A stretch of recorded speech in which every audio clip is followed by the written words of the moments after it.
صفحہ نمبر 100 صفحے کی شروع سے لائن نمبر 7 سورۃ آل عمران کی آیت نمبر 109 اعوذ باللہ من الشیطان الرجیم بسم اللہ الرحمن الرحیم کنتم خیر امت اخرجت للناس تأمرون بالمعروف وتنهون عن المنكر وتؤمنون بالله ولو آمن أهل الكتاب لكان خيرا لهم منهم المؤمنون وأكثرهم الفاسقون لن يضروكم إلا أذى وإن يقاتلوكم يولوكم الأدبار ثم لا ينصرون.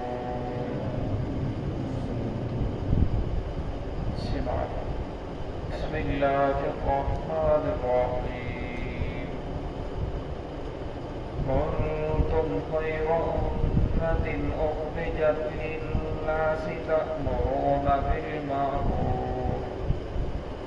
بالمعروف وتنهون عن المنكر وتؤمنون بالله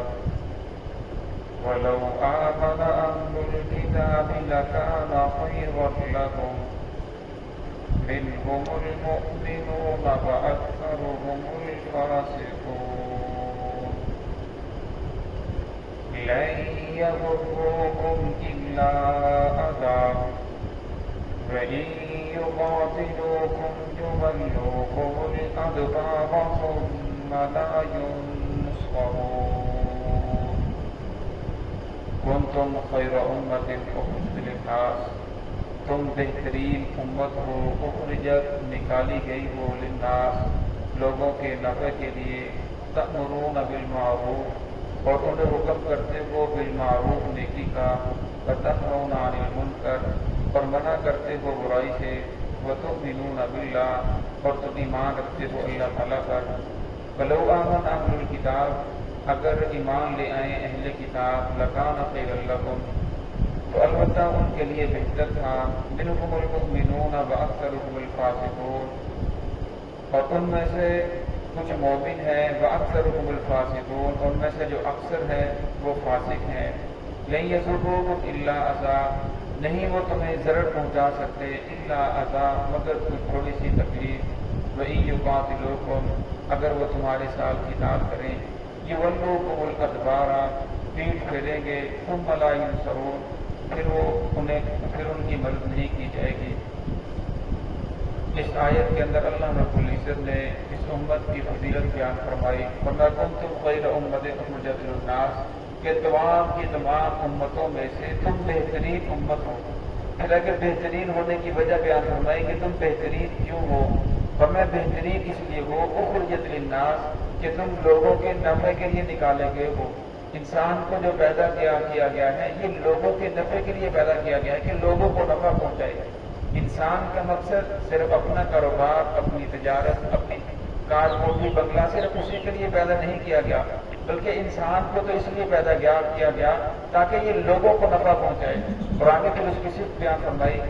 تأمرون بالمعروف، بہترین اس لیے ہو کہ تم نیکی کا حکم کرتے ہو، وتنہون عن المنکر، اور برائی سے منع کرتے ہو، وتؤمنون باللہ، اور اللہ رب العزت کی ذات پر ایمان لاتے ہو۔ اب اللہ رب العزت نے دو چیزوں کو پہلے ذکر فرمایا کہ نیکی کا حکم کرتے ہو، برائی سے منع کرتے ہو، پھر ایمان باللہ کو اللہ پر ایمان لانے کو بعد کے اندر ذکر کیا، حالانکہ ایمان کو پہلے ذکر کرنا چاہیے تھا۔ تو اس کے بارے میں مفسرین لکھتے ہیں کہ ایمان تو اور بھی بہت ساری قومیں ہیں، بہت سارے لوگ ہیں، بہت ساری امتیں ہیں جو اپنے آپ کو اس بات کا دعویٰ کرتے ہیں کہ ہم بھی اللہ رب العزت کی ذات پر ایمان لانے والے ہیں، لیکن خالص جو ایمان ہے وہ صرف اس امت کو نصیب ہوا ہے۔ پہلی جو امتیں ہیں یہود النصارہ ہے، وہ زبان سے ان کا ایمان کا صرف لفظ تو باقی ہے، لیکن انہوں نے اپنے دین کے اندر ایسی امیزش پیدا کر لی، ایسی چیزیں داخل کر لی جو ان کا ایمان بھی باقی نہیں رہا۔ عیسیٰ علیہ السلام کے بارے میں عیسائی کہتے ہیں کہ وہ اللہ کے بیٹے ہیں، یہودی عزیر علیہ السلام کے بارے میں کہتے ہیں اللہ کے بیٹے ہیں، لیکن اپنے ایمان کا دعویٰ بھی کرتے ہیں کہ ہم اللہ رب العزت کی ذات پر ایمان رکھتے ہیں۔ فرمایا جو خالص ایمان ہے اللہ رب العزت نے اس امت کو نصیب فرمایا ہے، جس نے درمیان میں اللہ کے علاوہ کسی اور کو بھی اللہ کا شریک اور ثانی نہیں ٹھہرایا۔ اور فرمایا اس کی ایک وجہ یہ ہے کہ اللہ رب العزت نے یہ نیکی کا حکم کرتے ہیں، برائی سے منع کرتے ہیں، اس وجہ سے انہیں بہترین کہا گیا۔ اور دوسری وجہ یہ ہے کہ باقی امتوں دعویٰ تو کرتی ہیں لیکن وہ نہ نیکی کا حکم کرتی ہیں نہ برائی سے منع کرتی ہیں۔ فرمایا اگر یہ امت بھی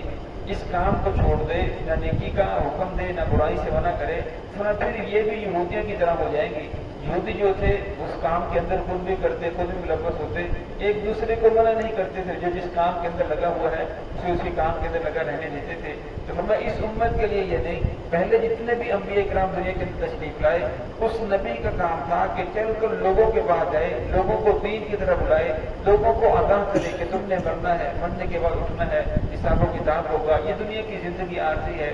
اور دنیا کی زندگی فانی ہے۔ فرمایا آپ صلی اللہ علیہ وسلم آخری نبی ہیں، ختم نبوت کے صدقے یہ کام اس امت کے ذمے ہے کہ خود بھی نیک عمل کرے، اور جہاں تک اسے علم ہو، جتنا بھی اسے یاد ہو، جو حدیث یاد ہو، جو لفظ یاد ہو، بلغوا عنی ولو آیا، بخاری شریف کی روایت ہے۔ فرمایا اگر تمہیں میرا ایک فرمان بھی یاد ہو تو اسے آگے پہنچا دو۔ پھر اس امت کے ذمہ ہے کہ اپنا بھی فکر کرے اور اپنے مسلمان بھائیوں کا فکر کرے، اپنے دوست احباب کا، اپنے بچوں کا، اپنے خاندان کا، قبیلے برادری کا، پوری امت کا درد اور پوری امت کی فکر اور زندگی کے ہر شعبے کی اصلاح صرف اس امت کی ذمہ داری ہے کہ اپنی بھی اصلاح کرے اور باقی جتنے بھی شعبہ جات ہیں تمام کے تمام کی فکر کرے کہ سارے کے سارے رسول اللہ صلی اللہ علیہ وسلم کے طریقے کے مطابق زندگی گزارنے والے بن جائیں۔ وَلَوْ آمَنَ أَهْلُ الْكِتَابِ، آگے اللہ رب نے فرمایا اگر اہل کتاب ایمان لے کر آتے تو یہ ان کے لیے بہتر تھا۔ اہل کتاب جو اس وقت ہر چیز جانتے تھے وہ یہ جانتے تھے کہ محمد الرسول اللہ صلی اللہ علیہ وسلم کا دین حق ہے، آپ صلی اللہ علیہ وسلم سچے ہیں، اور دعویٰ بھی کرتے تھے لیکن پھر بھی ایمان لے کر نہیں آئے۔ اور میں چاہیے تو یہ تھا کہ جس آدمی کو پہلے پتا ہو کہ یہ دین سچا ہے، یہ بات سچی ہے، تو سب سے پہلے اقرار کرتا، لیکن ان لوگوں نے پھر بھی ایمان کو قبول نہیں کیا تو اللہ رب نے پھر بھی ان کے اوپر دروازہ بند نہیں فرمایا، ورنہ اللہ رب العزت کا دروازہ کھلا ہے، جب بھی یہ توبہ کرنا چاہے تو اللہ رب ان کے پچھلے گناہوں کو معاف فرما دیں گے۔ منہم المؤمنون واکثرهم الفاسقون، فرمایا کچھ ایمان لے کر آئے ہیں اور اکثر جو ہے وہ نافرمان ہیں جنہوں نے ایمان کو قبول نہیں کیا۔ لن یضروکم الا اذى، فرمایا یہود و نصارہ دنیا کی جتنی بھی طاقتیں ہیں، جتنے بھی کافر قومیں ہیں، یہ مسلمانوں کو کبھی بھی تکلیف نہیں پہنچا سکتے، الا اذى، یعنی مسلمانوں کو ایسا ضرر نہیں پہنچا سکتے کہ مسلمانوں کو صفحہ ہستی سے مٹا دیا جائے، مسلمانوں کا نام و نشان ختم کر دیا جائے، اور میں ایسا نہیں بلکہ ہلکی پھلکی تکلیف پہنچا سکتے ہیں، باتیں کر سکتے ہیں، مسلمانوں کے خلاف پروپیگنڈا کر سکتے ہیں، آپس کے اندر ایسے لوگ پیدا کر سکتے ہیں جو بظاہر اپنے آپ کو مسلمان ظاہر کریں لیکن اندر سے یہود و نصارہ ہوں، اور میں ایسی تکلیفیں تو پہنچا سکتے ہیں لیکن مسلمانوں کو صفحہ ہستی سے مٹا دیا جائے، ایسا نہیں ہو سکتا۔ اور میں جب تک مسلمانوں کے اندر تین چیزیں زندہ ہیں، اللہ رب العزت کی ذات کے اوپر ان کا ایمان ہوتا ہے، تؤمنون باللہ، فرمایا تأمرون بالمعروف، نیکی کا حکم کرتے رہیں، وتنہون عن المنکر، برائی سے منع کرتے رہیں، اور اللہ رب العزت کی ذات پر تؤمنون باللہ، ان کا ایمان پختہ رہے۔ جب تک ان تین صفات کے ساتھ مسلمان متصف رہیں گے دنیا کی کوئی طاقت مسلمانوں کو تکلیف نہیں پہنچا سکتی، مسلمانوں کو بچھاڑ نہیں سکتی۔ وَإِن يُقَاتِلُوكُمْ فرمایا اگر وہ تمہارے ساتھ قتال کرے يَوَلُّوكُمُ الْأَدْبَارَ فرمایا میدان کے اندر ٹھہر نہیں سکتے، تمہارے آگے کھڑے نہیں ہو سکتے، بلکہ وہ پیٹ پھیر کر بھاگ جائیں گے۔ ثم لا ينصرون پھر فرمایا ان کی کوئی مدد کرنے والا نہیں ہوگا۔ پھر اسی طرح ہوا محمد رسول اللہ صلی اللہ علیہ وسلم کے زمانے کے اندر بھی جو یہود النصارہ تھے مدینہ کے اندر رہ رہے تھے، انہوں نے خفیہ طور پر مکہ والوں سے یہ عہد کر لیا کہ تم وہاں سے حملہ کرو، ہم اندر سے حملہ کرتے ہیں، مسلمانوں کو صفا ہنسی سے مٹا دیا جائے۔ لیکن جب مسلمانوں نے ان کے خلاف تلوار اٹھائی تو نہ مشرکین مقابلے کے لیے ان کے ساتھ ملے اور نہ اسی طرح منافقین ملے، تو اللہ رب نے یہودیوں کو ذلیل و خوار کیا۔ محمد رسول اللہ صلی اللہ علیہ وسلم کے جانے کے بعد حضرت عمر رضی اللہ عنہ کے دور کے اندر بھی، صحابہ اکرام کے دور کے اندر بھی اللہ رب العزت نے ان لوگوں کو ذلیل و خوار کیا اور دنیا کے اندر یہ طرح طرح سے بھیک مانگتے رہے۔ فرمایا اگر آج مسلمان ان تین چیزوں کے اوپر قائم ہو جائیں تو دنیا کی کوئی طاقت انہیں نقصان نہیں پہنچا سکتی۔ دعا ہے کہ اللہ رب العزت ہمیں ان آیات پر عمل کرنے کی توفیق عطا